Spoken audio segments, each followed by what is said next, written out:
listeners. Welcome to the first episode of the Let's Think Green podcast. I'm your host, Ria, and today we'll be thinking and talking about microplastic. Stay tuned.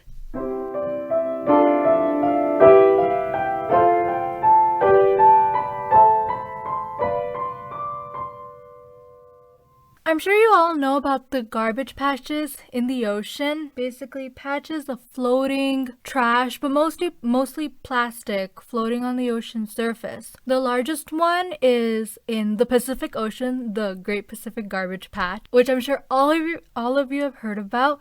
It's about 300 miles long. That's 300 miles of trash and plastic and debris all floating in the ocean surface. Now multiply that by about 5.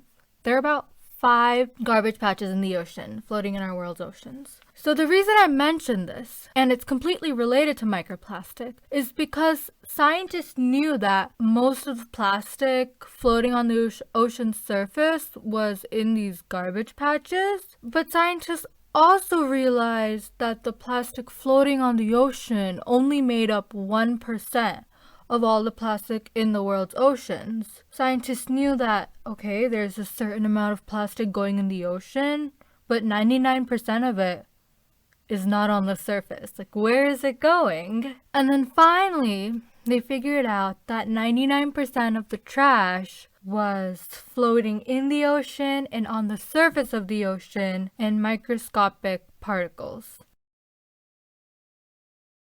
Microplastic are pieces of plastic less than 5 millimeters in length. When people say that plastic breaks down, they don't mean that it literally breaks down into natural materials. They mean more so that it breaks down into microscopic pieces of plastic. And that is what's floating in our ocean. Large pieces of plastic that were on the ocean surface, such as a plastic bag, is exposed to wind, waves, and sunlight. That breaks down this plastic bag into these microscopic particles. Microplastic is everywhere. It's in the deepest part of the ocean in the Mariana Trenches. And it's even in the Arctic and Antarctic Ocean. Think about it. Only about 5,000 people live in Antarctica, so the plastic that's in the Antarctic Ocean most likely didn't come from the people living there. It came from people like us living in America and Asia. When we throw something away in our trash can, it'll end up in the ocean. And then the ocean currents move that plastic, break it down, and these microplastics end up traveling to these remote places such as Antarctica. I mean, that's crazy to think about. Research conducted by the Commonwealth Scientific and Industrial Research Organization, an Australian government agency, calculated that there are about 14 million tons of microplastic on the ocean floor. It's been predicted that there's more microplastic in the ocean than there are stars in the sky.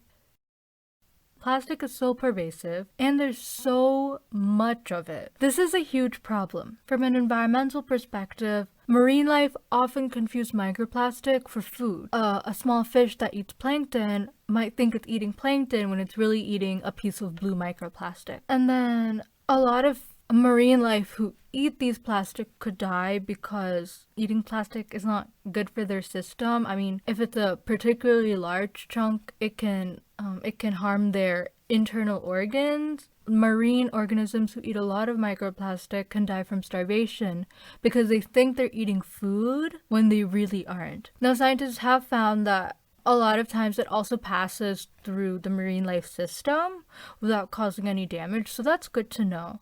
But it's still a problem. Having all this plastic in the ocean is of course not a good thing. Marine life often confuse plastic for food, and that can be damaging since it can cause starvation and it can harm their internal organs. And then it also travels up the food chain. So when a fish eats microplastic and then a larger fish eats that fish that ate microplastic, it can travel up the food chain to the point that the entire food chain is contaminated with microplastic.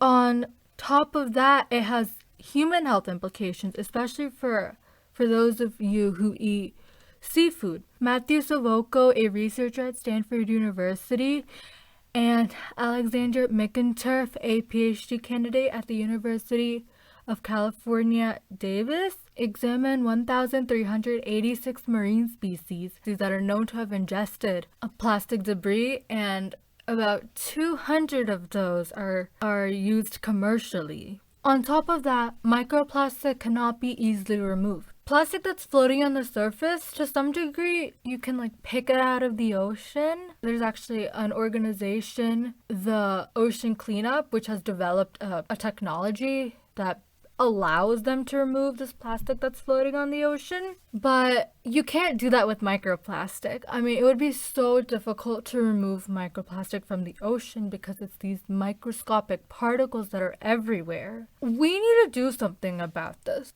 It's such a large problem, but we're all part of the problem.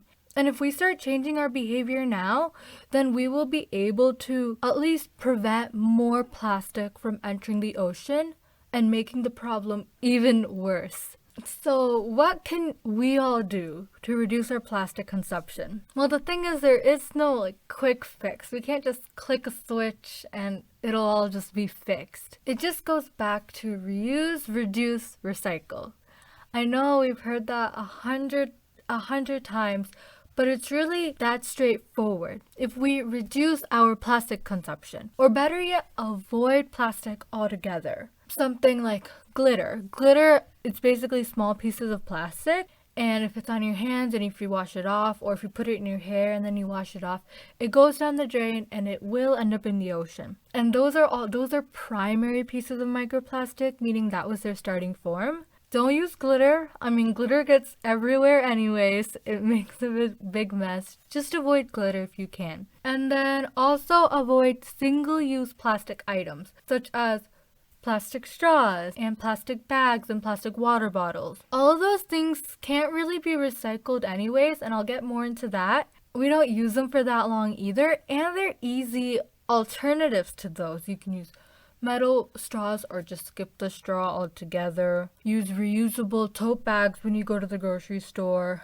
instead of using the plastic bags, and invest in a couple of stainless steel water bottles. Okay, so that combined reuse and reduce. The second thing is recycle. In 2018, the EPA did a study and they found that only 30% of Americans recycle. I know it's easy throwing it in the trash, but it's really not worth it. So something interesting I found out is that pizza boxes, specifically the Domino's pizza boxes, can be recycled. A couple of years ago, Domino's partnered with WestRock, a packaging company, and they created a packaging that could be recycled even if it had grease on it. For all of you Domino's fans, that includes me, don't forget to recycle your pizza boxes. Something else about recycling. Not all plastic is recyclable. Plastic will have a triangle on it with a number 1 through 7, and that's a classification, and it's also a good indicator for if that item is recyclable or not. So 1, if it has a triangle and if there's a 1 in the middle, that's the most common type of plastic, and it's usually recyclable. Plastic number 1, it's usually plastic soda bottles and water bottles. Plastic number 2, it's a little more durable than plastic number 1, but it's almost as common. These are usually used to make milk bottles and shampoo. These plastic 2 is also easily recyclable for the most part. Here is where it gets a little tricky. So plastics 4 and 5 are sometimes recyclable. It depends on your recycling center, so I would definitely do some research to see what your recycling center accepts. Plastic 4 usually makes of plastic bags like the ones you find at the grocery store, some plastic cartons, beverage cups, and food storage containers. And then plastic 5 is hot food takeout containers. So those are some recycle them, some don't, which is kind of disappointing since plastic bags actually make up, they're the most prevalent form of plastic in the ocean. So that just goes to say how important it is to avoid plastic bags if you can. You might have noticed that I skipped over plastic 3. So plastic 3, 6, and 7 are usually not recyclable, and most recycling centers can't recycle them. Plastic 3 is the cling wrap or that plastic wrap. It's not recyclable for the most part. Plastic 6 is styrofoam, and plastic 7 is the other category, which usually refers to mixed plastics. Just avoid styrofoam and cling wrap if you can. I mean, those are most likely not going to be recycled. I would suggest that to all of you do some research on what your recycling center accepts, and then according to that decide what plastics to avoid and what plastics to put in the recycling bin. So I know the problem of microplastic, it's huge, and you might be wondering, how can one person make a difference among billions of people who are throwing their plastic away? Well, the thing is, one person can't really make a difference. But the thing is, it starts with one person. If one person begins doing the right thing, then that'll encourage other people to do the right thing and to avoid plastic. I hope that all of you will keep this in mind and do your part to protect our oceans and protect the marine life and ourselves by avoiding plastic, doing your part, reducing your plastic consumptions. We are part of the problem, but we can also be part of the solution. Take steps to lower your plastic consumption by reducing, reusing, recycling. Thank you so much for listening to our first episode. I'm so excited. If you guys would like more environmental and sustainability related content, then check out our Instagram at Let's Think Green Pod. And we hope to see all of you next week, where we will be furthering this discussion about reducing plastic consumption in terms of fashion and what you wear. I hope to see you all there. Have a great week.